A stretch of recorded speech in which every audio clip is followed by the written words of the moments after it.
and all the kids and everybody, whether this is your first time or your 50th time. I don't know if it's anybody's 50th time, actually.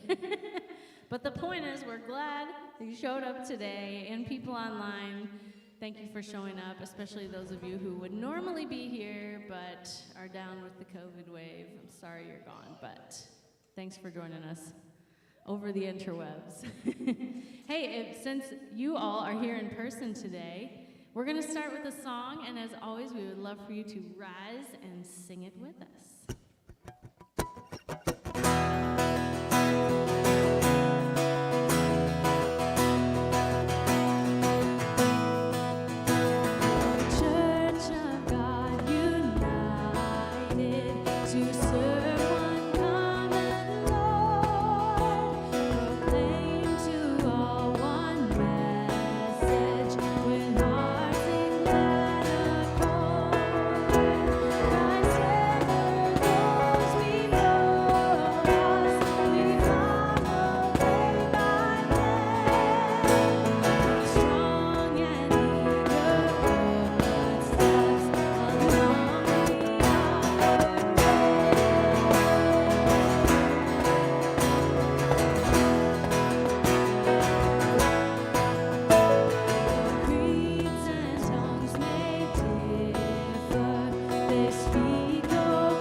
If you're nervous to talk to people you don't really know that well, don't worry, we're going to give you something to talk about. But it is important that we do this thing called church together and get to know each other's names and stuff. So find somebody you don't yet know or are getting to know. To introduce yourselves and talk about what should not have pumpkin spice flavor. Like every product on the shelves is pumpkin spice these days, but what do you think should not be pumpkin spice? Okay, go.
All righty, you can go ahead and find your seats.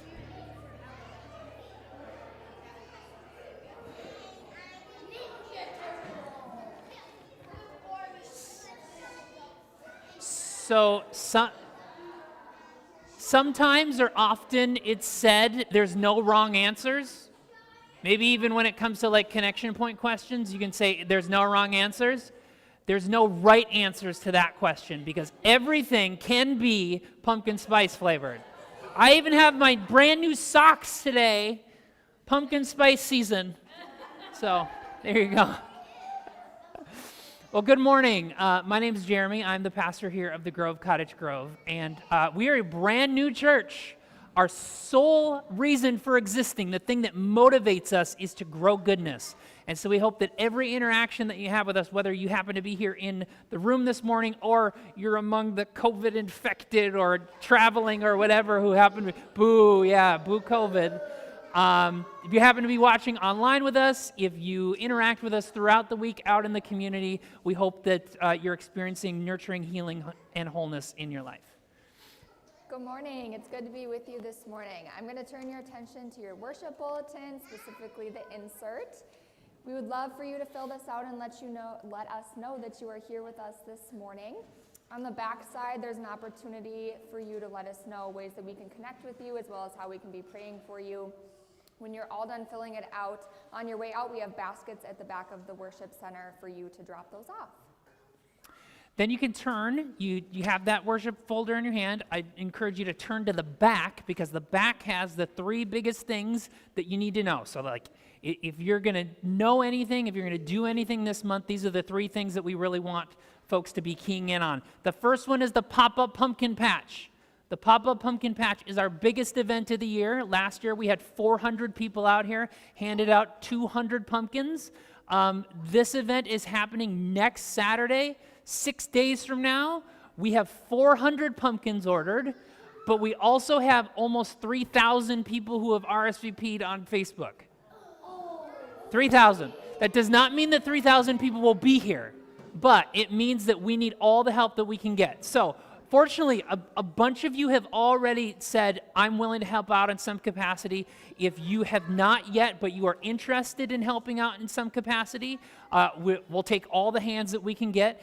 We have things that you can do to show up early. We have things that you can do to show up late and to help clean up. We have things where if you want to be around people, out in front of people, interacting, we've got stuff for you. If you want to sit back behind the scenes, you don't want to interact with anybody, but you want to be helpful, we've got opportunities for you. So if you are interested in participating in that, you can sign up, you can follow the link on the back, you can scan that QR code, and we will follow up with you. Also, if you're planning on attending, or even if you're not able to attend, be telling people about this event. It's going to be a really fun opportunity to get at least hundreds of people on our church property for a really fun opportunity. So that's the first thing. The second thing is our stewardship campaign.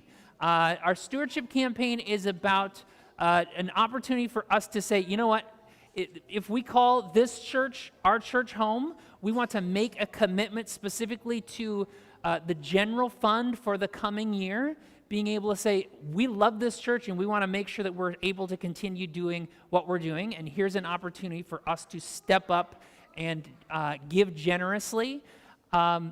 We've been talking about this for the last several weeks. This past week, if you have a giving history with us at all, you should have received, or in the next day, we'll be receiving this in the mail that has all of the materials that you need for, here's the stuff that you need to know about how to give, where your giving goes, all of that. If you have not received one of these, or do not yet have a giving history with us but are interested in learning more about how you can contribute, we have a bunch of them on that back table. And one of the things that is in there is a page that has 3 different stories of folks at the Grove who have connected here and how your gifts have helped to make a difference for them.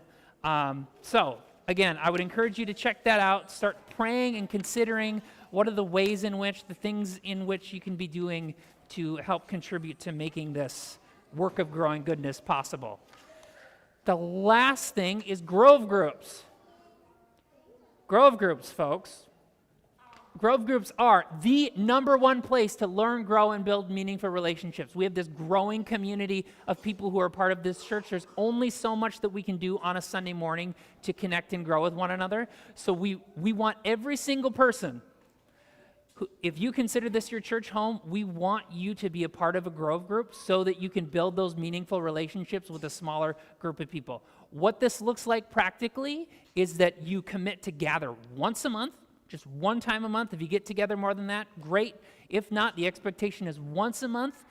You're gathering regularly with the same 8 to 12-ish people, and that the discussion that you have is simply around stuff that we're talking about in worship. There's no additional reading, there's no books, any of that. We're trying to keep the bar as low as possible because we value it so highly. So if you have not yet signed up for a Grove group, do it in the next 48 hours, because come Tuesday is when we are going to actually assemble those groups.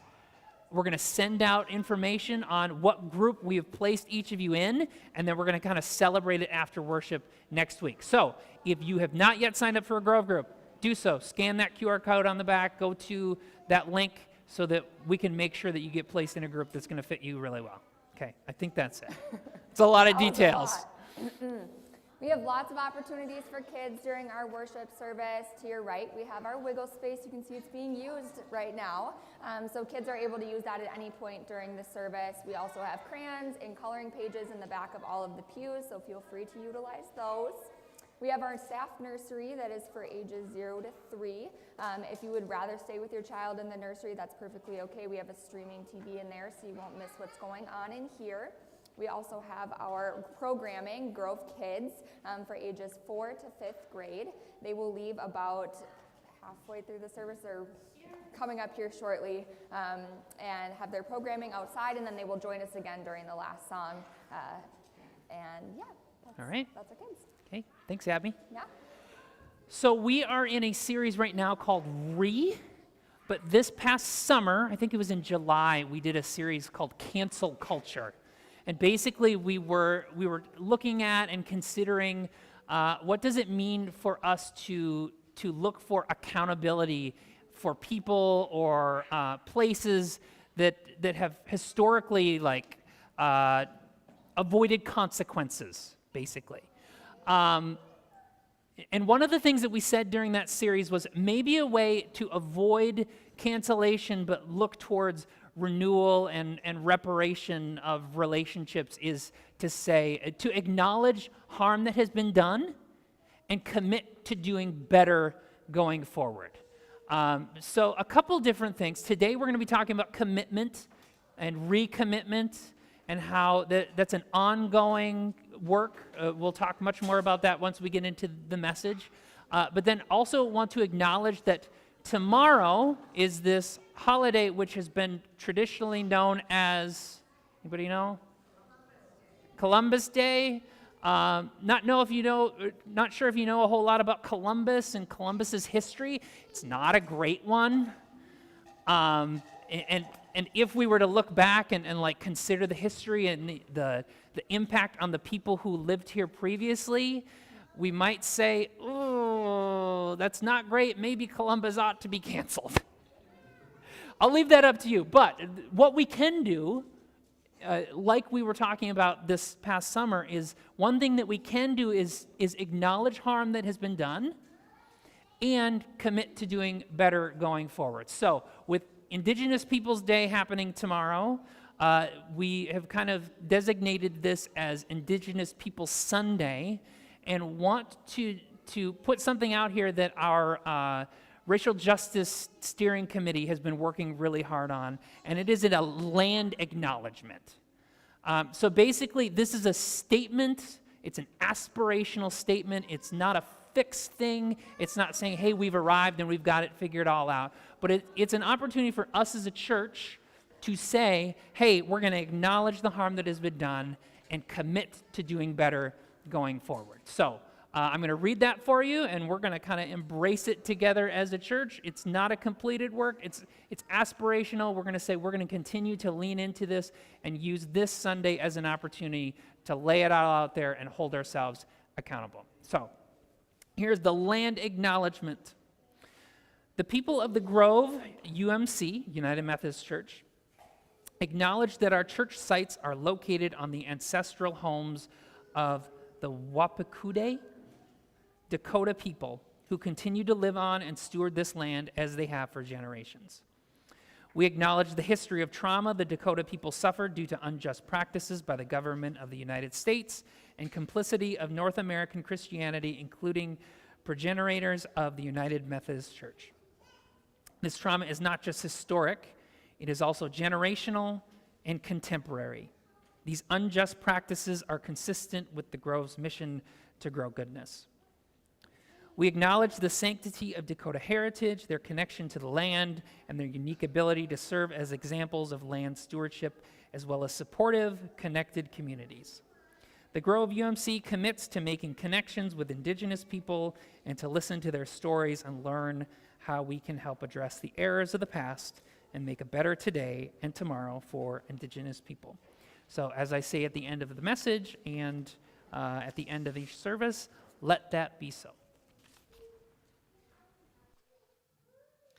Well, speaking of our Indigenous friends, ancestral peoples, a common theme for us throughout this series and a symbol that we've been using as a part of this worship series is a cairn.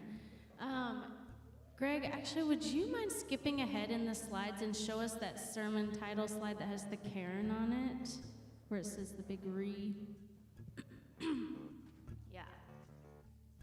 So there's a small one.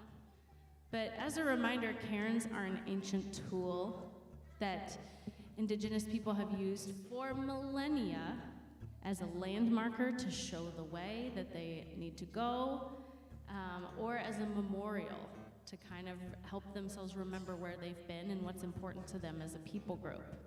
Now, I do know that Indigenous people who actually still currently use cairns are asking us not to build new cairns in the wild. This is not a helpful thing to go out on vacation, to a hike, out to a state park or something and build a cairn because it can communicate the wrong message. However, we thought it might be a cool practice for us as a church on our property to build a cairn that represents what is important to us, what has been important to us in the past, what's important now, and what will be important going forward in the future. So currently back here on our worship wall, there were the gray arches. On the floor, we are building a cairn. And this is something that you can add to. Today and next Sunday are the last days to do this, so that's why I wanted to bring it up again today. There's a prompt back there you can follow that gives you something to reflect on for a moment, and then you can pick up a marker, write on a stone what is important to us, and set it on the cairn. And after this worship series, it's heavy, so we might need some help, but we're gonna take those rocks outside and rebuild that cairn out on our property so it can be something that we see every time we're here to remind us of what is important to us as a church community. So please take a moment before you leave today, or if you're gonna be here next week, to add to that so it can truly be a reflection of us as a group of people. All right? Kids, it's your turn. They're so ready. You guys can head out to Grove Kids, and we'll sing you out on the way.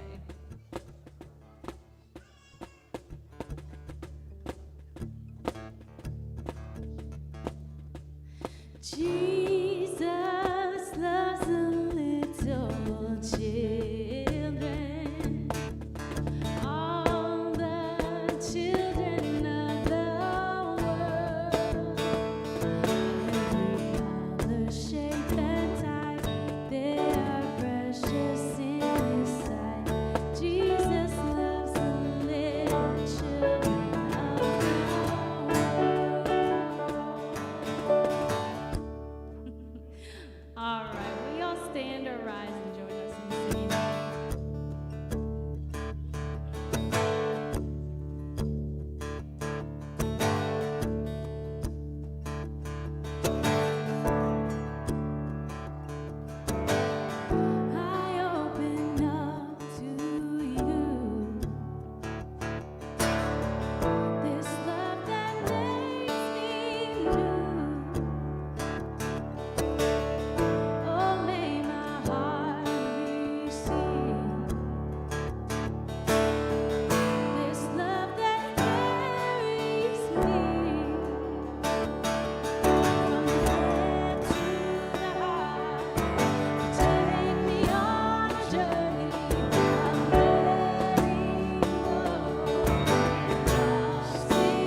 God, thank you for welcoming us on this journey with you.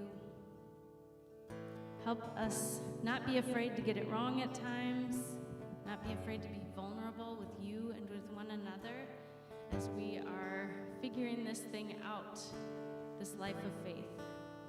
Help us lean on one another and on you to move forward and to grow and then to go out and to live that goodness into the world. Thank you for being with us every step of the way. Amen. You can have a seat.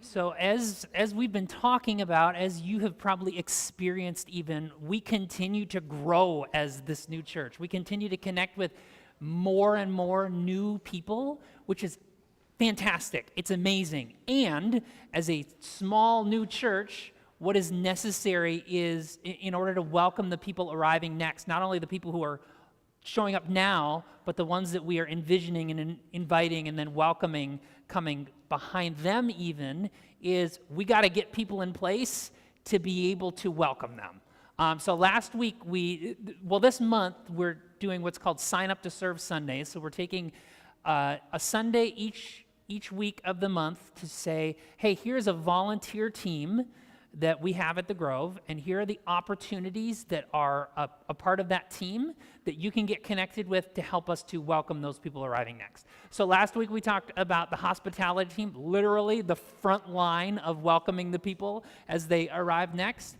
And then today we get to talk about children's ministry. So up here I have, I get to introduce, or you get to introduce yourself. So, this will be fun. Is this on? It is on. Perfect. Yeah. I'm Chelsea. I'm the Children's Ministry Director here at the Grove. So I am in charge of all things kids.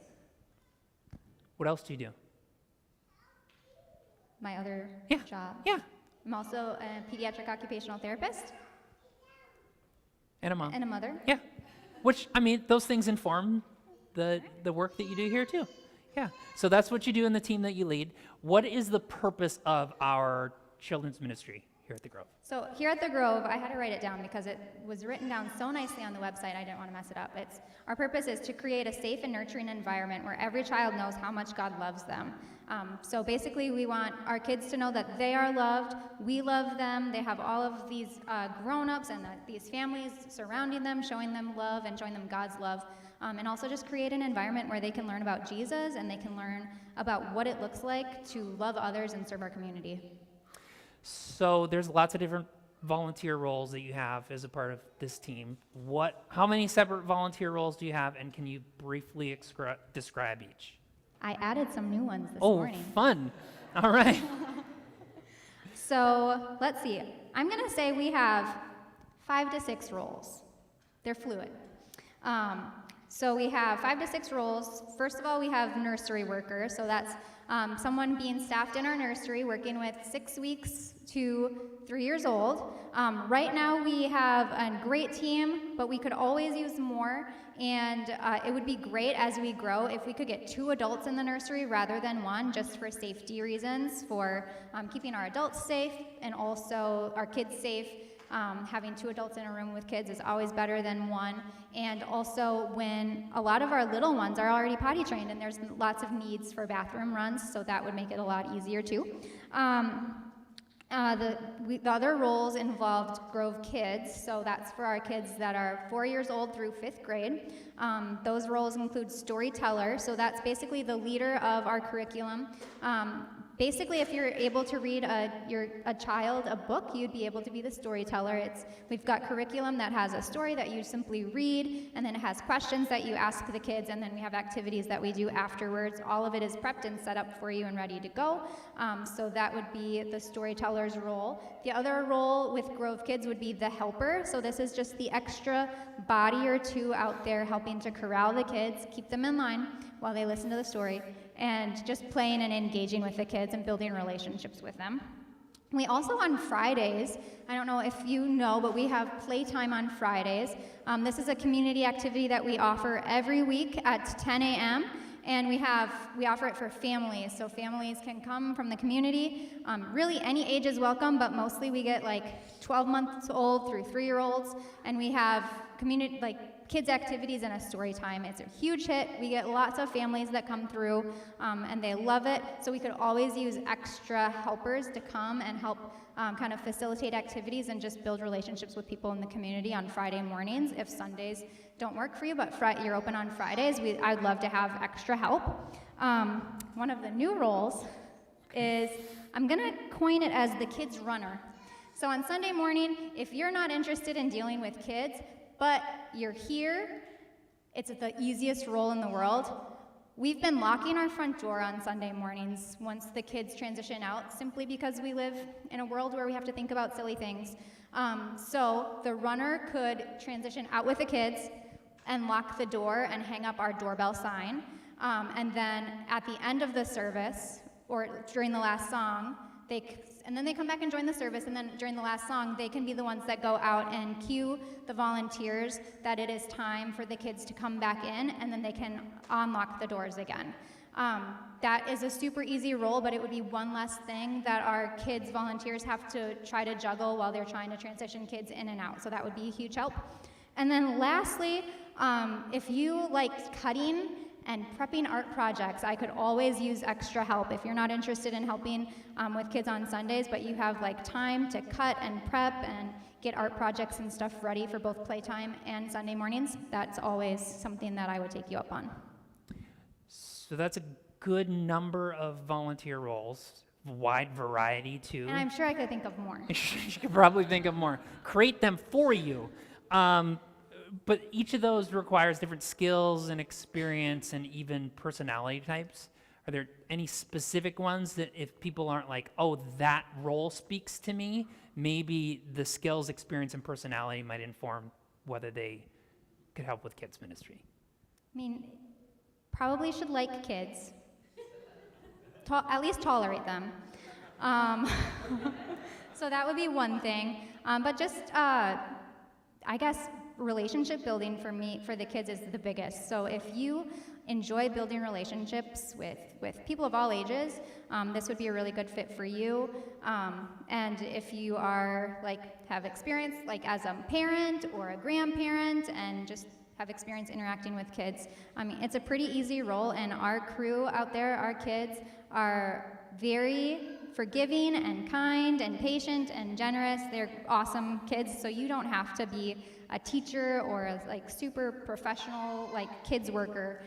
They will love you and accept you with open arms. If you are in one of the roles directly interacting with kids, though, you do have to have a background Correct. check. We have all of our volunteers get background checked, and then they go through Safe Sanctuaries training as well. Any particular areas that you most need help?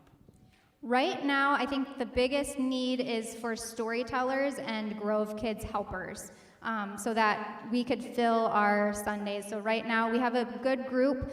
The more people that we can have with it, the more often our helpers can have Sundays off where they can sit in here and enjoy the service. So that would be, at this point, our biggest need. Okay. Anything else that you'd like to share? No? No? Okay.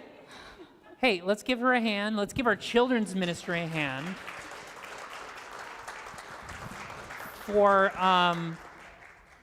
the size and the age of our church, we have a vibrant ministry to families with children. And so it's so exciting to see what we already have, dream about where we might be going next, and then to think about how do we get from here to there. Well, volunteers are going to play a key role in that. All right. Did you know that it is campaign season? Does anybody notice those signs going up? Door knockers? Oh my goodness, we've been getting so many door knockers, so many things shoved into our door, so many campaign ads, basically everywhere you look, on your phone, on TV, whatever. It is campaign season. It is politics season, right? And one of the reasons all of this information is out there is because there's a lot of important stuff happening. There's a lot of important questions that we as a city, a state, a country are trying to answer, and we're trying to hit on these very important things like freedom and taxes and equality and racism and entitlements and all these really big questions, immigration, right? All these really big questions that we are trying to sort through together and having difficulty in many respects trying to come to agreement on. A difficulty might be an understatement, right? And yet I think that with all of these questions, all of these things that we're sorting through, I think there is one big question that kind of informs all of those and is informed by all of those. And the one big question that I think that we're trying to answer and that we're constantly wrestling with is, what is America? What is an American? What does it mean to be an American? What is a nation even? This is the big question that kind of informs and is informed by all of those smaller questions. About 150 years ago, this French philosopher named Ernest Renan. Anybody hear of Ernest Renan? One person. All right. Hey, I'm surprised. I'm impressed. All right. This French philosopher, Ernest Renan, tried to tackle that question, what is a nation? So this is middle of the 19th century, mid to late 19th century, and the world is quickly modernizing and liberalizing, and empires are starting to break down, and suddenly this new category of political affiliation, the way that people relate to one another, is coming on the scene called a nation. And so Ernest Renan is looking at this and trying to think through, as the world is trying to think through, what does this new alignment of people look like? What is it? How do we actually define it? Historically, people would organize around dynasties, around family lines. You were a part of this group because you had the blood to be a part of this group. That wasn't the case any longer, at least in many places. Other people organized around race. Well, as the world continued to diversify and people moved from one place to another, nations weren't necessarily defined by race. Language was another one of these things. But again, more and more people, more and more movement, individual nations could not be defined by language. Geography didn't necessarily become the thing that defined a nation. And so as Ernest Renan is stepping back and looking at this globally, literally globally, he asks the question, what is a nation? And he delivers this lecture in the mid-19th century, simply called, What is a Nation? And he says that a nation is a soul, a spiritual principle, something with a past and present and future which people have to actively choose. It's not something that's a bloodline or it has to do with race or religion or language. It's something that has to be actively chosen. And this is how he ends his lecture. This is what he says. A nation is therefore a large-scale solidarity constituted by the feeling of the sacrifices that one has made in the past and of those that one is prepared to make in the future. It presupposes a past. It is summarized, however, in the present by a tangible fact, namely consent, the clearly expressed desire to continue a common life. A nation's existence, if you will pardon the metaphor, is a daily plebiscite. That's another word for vote. Just as an individual's existence is a perpetual affirmation of life. A nation is solidarity, sacrifices, content, clearly expressed desire, common life, a daily plebiscite or vote, a perpetual affirmation of life. In short, a nation is a group of people making a commitment to people other than themselves and to a cause that is bigger than themselves. This is the organizing principle that says, hey, this is how we come together as and understand ourselves as a nation. Now, this idea of how do we relate to one another, how do we move forward with one another, this is obviously something that we are wrestling with here in the year 2022. This is something that Ernest Renan was wrestling with in Europe 150 years ago. And this is something that even the earliest followers of Jesus 2,000 years ago were wrestling with. Jesus' earliest followers, he had a couple dozen of them to begin with, men and women coming from all sorts of different places and following him around for several years, listening to everything that he said, watching everything that he did, trying to then implement and live out this way of life that he was talking about. And yet, if you looked at each of the individuals and contrasted them to one another, just that small group of people was incredibly diverse.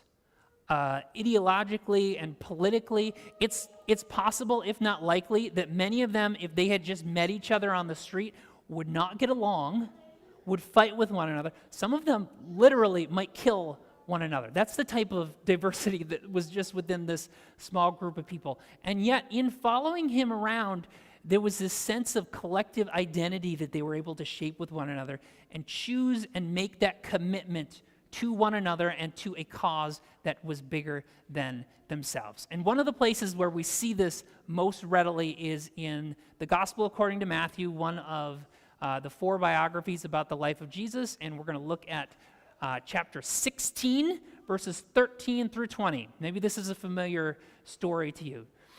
When Jesus came to the area of Caesarea Philippi, he asked his disciples, "Who do people say that the Son of Man is?"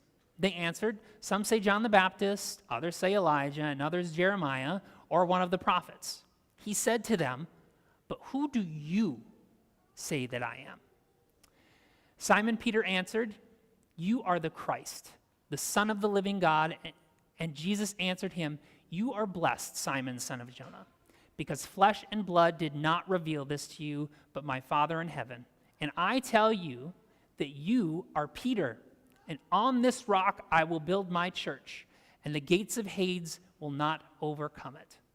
I will give you the keys of the kingdom of heaven. Whatever you bind on earth will be bound in heaven, and whatever you release on earth will have been released in heaven." Then he instructed his disciples not to tell anyone that he was the Christ. So just to step back a little bit, Jesus has been traveling around the area. He's been teaching and preaching. More and more people are taking notice of him, and more people are coming to opinions about who he is and what he's about. Jesus isn't deaf to these opinions. And Jesus' followers aren't deaf to these opinions. They hear the rumors that are swirling, what people are saying about him. So in this moment, Jesus takes a step back, asks his closest followers, "What do you hear folks saying about me?" And they start laying out, well, here's what some of the people that we hear the rumors of, this is what they think about you, this is who they think you are. But then Jesus asks a follow-up question, a much more direct question. He says, all right, well, those are the rumors that are swirling, but I want to know about you. Who do you say that I am? And here Peter, one of Jesus' closest followers, one of these guys who's become among his inner circle, speaks up and says, "You are the Christ." Now, Christ, you might not know this, Christ is not Jesus' last name. Anybody know that? So Christ is actually a title given to this long-awaited king of Israel, the one who was going to be functioning as God's representative in the world. And so after all this time of following Jesus around, listening to what other people have said, seeing what he does, seeing what he says, Peter is able to say, you know what? I'm convinced that you are the Christ. You are this one that we have been waiting for. He steps out and makes that confession, makes that commitment even. And when he does that, Jesus responds a little bit strangely. He says, "Peter, can you go to that?"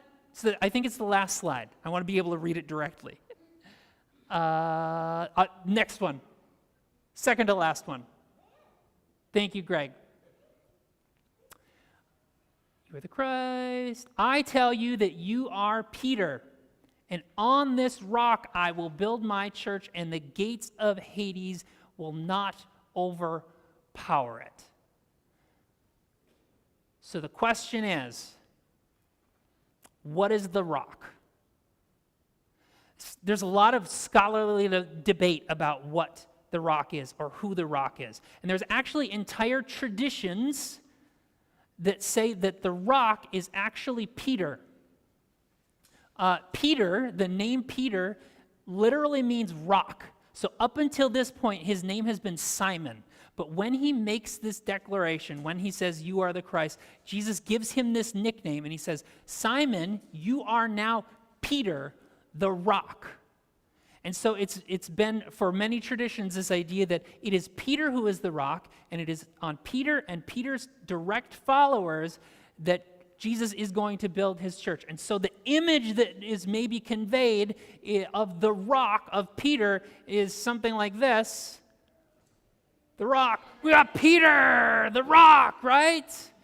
I'm not so convinced of this. Part of it is because we know a lot about Peter, and the images that we get of Peter look a little bit more like this. Obviously, that's not perfect. That doesn't fully define who he is or what he did. But then there's like the larger context, right? Peter isn't given this title. His name isn't changed until after he makes that confession, until after he makes that commitment. It's not until after that. Peter doesn't magically change in that moment. He doesn't say these magic words that suddenly transform him, that suddenly make him in this position where he's got it all figured out, and then everything is now going to rest on him and his followers. It's about that commitment. So the rock on which Jesus is going to build the church is not just on Peter and Peter's followers, but it is on that unique, verbal confession and commitment that the foundation on which we're building is Jesus. And that confession, that step of making that verbal commitment is the thing that is important and on which everything else is going to be built. Peter's been following him around for years. He's been somewhat committed to this guy, and yet in that moment, it was like the formal act of making that commitment when things really started to change. That commitment was important for Peter. It was important for him to say that for himself. You know what? I've been following this guy around for a while, and now I'm going to take that additional step in claiming this is who I believe this person is, and my commitment to him and his mission in the world. It was important for the other followers of Jesus, too, to hear Peter say that. They had maybe been thinking those things as well. They may have been towing the line and thinking, oh, do we really want to make that commitment? It becomes that much easier now that Peter has done it too. If he can do it, I guess I can too.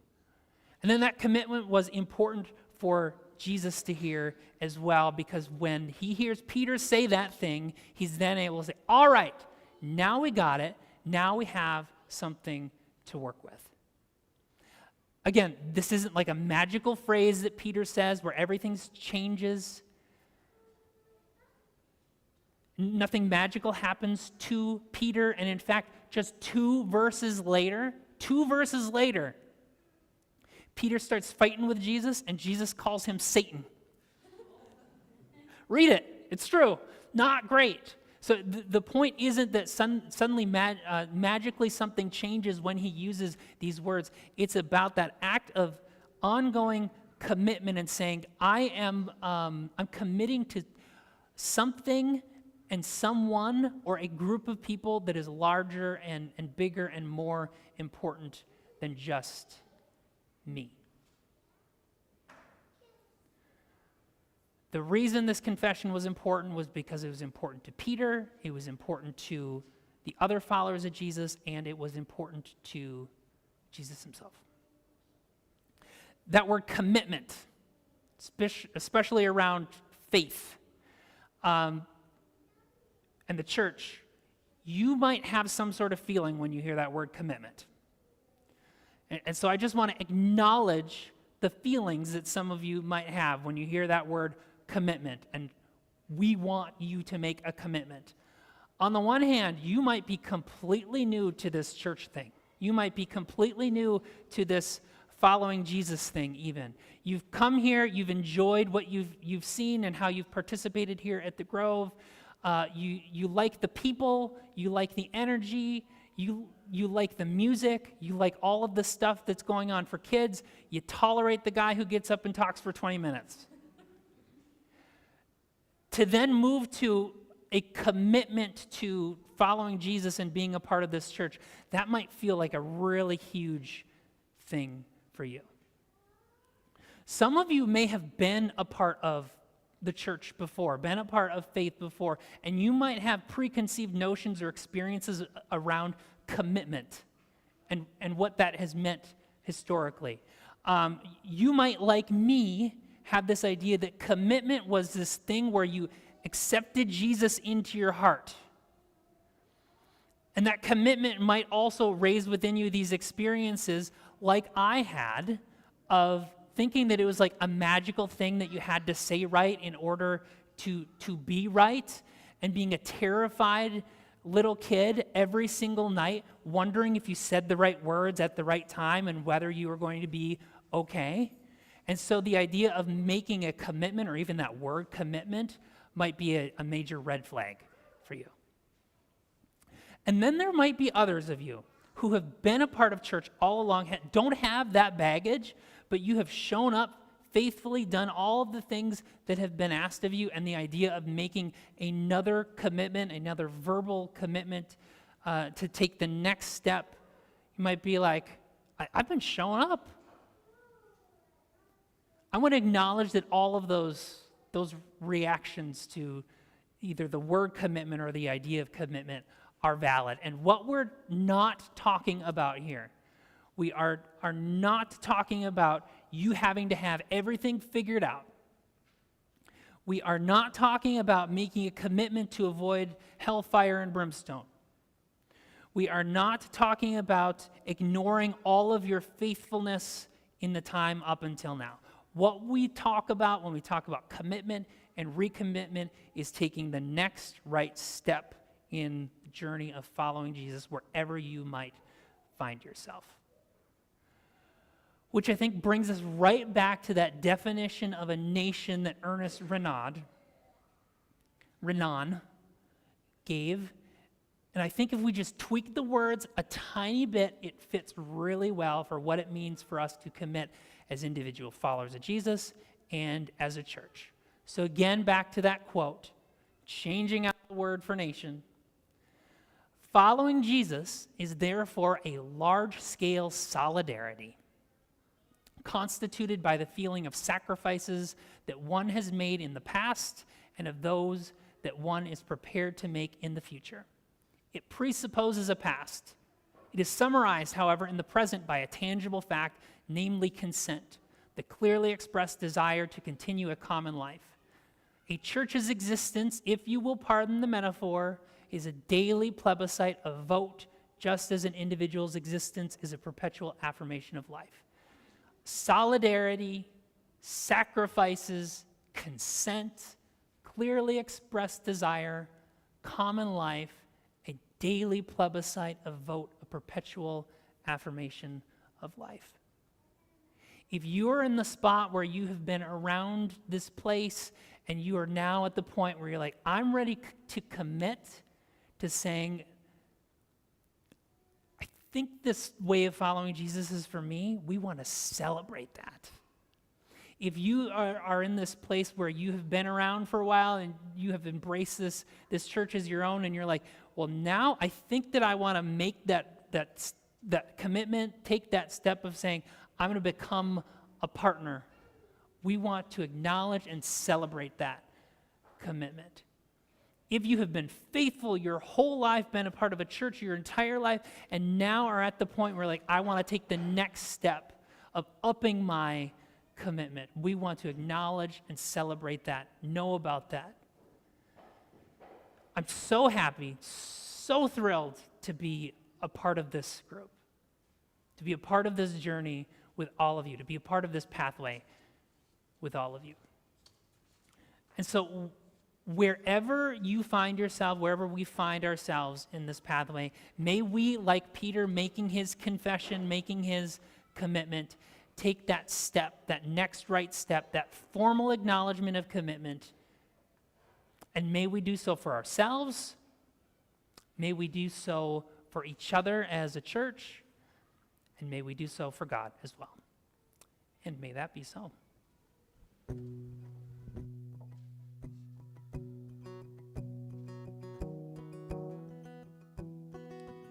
In the last song we'll sing together, I want to note that it's written from first perspective, written from, right? Is that right? Where it's like talking about I. It's using the I language. But I want us to also consider as we sing this that it's not just, like our relationship with God isn't just me and God. It's also all of us collectively together. That's the whole idea of a church community, is that we as individuals are coming together to support each other, to surround each other on the journey, and that it's not a thing that we do alone, it's a thing we do together. So if you will, rise and we will sing this together as sort of our prayer and our hope going forward, that we will continue to grow individually and as a community in relationship with God.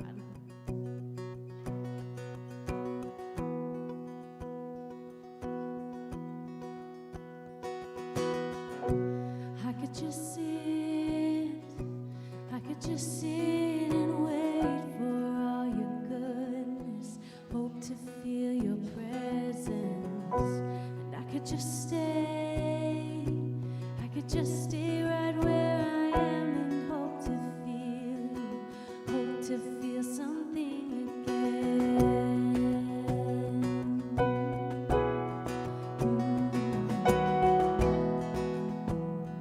I could hold on. I could hold on. I could hold on to who I am and never let change me from the inside.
Well, as always, it is so good to be with you this morning. It was so good to worship with you. If you're looking for a church, we would love to be your church, and we would love to have you contribute to growing goodness in ourselves and in our community. Two and a half really quick things before we go. Number one is Grove Groups. Grove Groups, again, if you could sign up in the next 24 hours or, in the next 24 minutes so that we can get these Grove Groups assembled by Tuesday. Again, we would love every single person who calls this church their church home to be connected with a Grove Group. Please, please, please register as soon as possible. And then the second one is the Pop-Up Pumpkin Patch. Again, if you are open to volunteering or just to inviting people, I'm super excited about standing up here next week and saying that we had 3,000 people here. And that we pulled it off. The last thing, immediately after this, in the next 10 minutes, those of you who are staying after for the pizza and partner gathering, those of you who are interested in learning more about the Grove, what it means to follow Jesus, our denomination, our church specifically, and then how to become a partner, we're going to reconvene in here at 11:15. The pizza should be here any minute. If you are interested in all of that stuff but did not RSVP, that's okay. You're welcome to hang out. Just know that we ordered for the people who have RSVP'd. That doesn't mean that you don't get pizza, but it means that we have pizza for the people who RSVP'd, the amount of pizza necessary for the people who have RSVP'd. So again, we'll reconvene in here, those of you who are staying after for that, in 11 minutes, okay? You're already standing, so with that, I'll have you extend your arms, extend your hands to receive the blessing. As we go, and wherever we find ourselves this morning on this pathway of following Jesus, may we, like Peter, making his confession, take that step, make that formal acknowledgement of commitment or recommitment.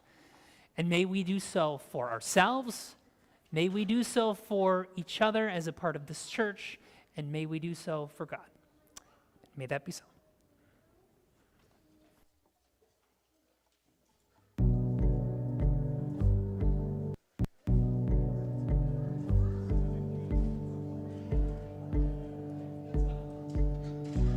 Oh, the vapor of it all.